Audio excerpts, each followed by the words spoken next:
दुग्धैर्मध्वाज्ययुक्तैः दधिगुडसहितैः स्नापितं नैव लिङ्गं नोलिप्तं चन्दनाद्यैः कनकविरचितैः पूजितं न प्रसून्यैः धूपैः कर्पूरदीपैर्विविधरसयुतैर्नैव भक्ष्योपहारैः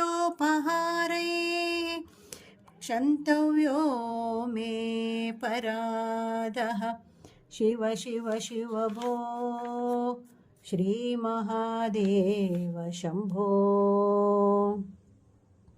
नो शक्यं स्मार्तकर्म प्रतिपदगहने प्रत्यवायाकुलाढ्ये श्रौते वार्ता कथं मे द्विजकुलविहिते ब्रह्ममार्गानुसारे तत्त्वे ज्ञाते विचारे श्रवणमननयो किं निधिध्यासितव्यं क्षन्तव्यो मे पराधः शिव शिव शिव भोः श्रीमहादेव शम्भो।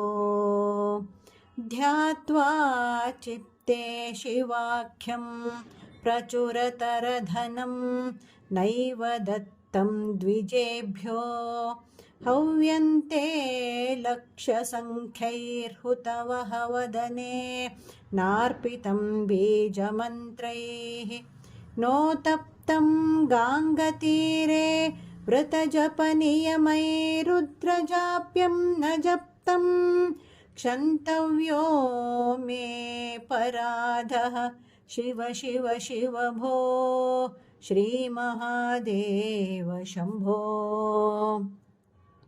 नग्नो निस्सङ्गशुद्धः त्रिगुणविरहितो ध्वस्तमोहान्धकारो नासाग्रन्यस्तदृष्टिर्विदितभवगुणो नैव दृष्टः कदाचित् उन्मन्यावस्थया त्वां विगतगतिमति शङ्करं न स्मरामि क्षन्तव्यो मे पराधः शिव शिव शिव भोः श्रीमहादेव शम्भो।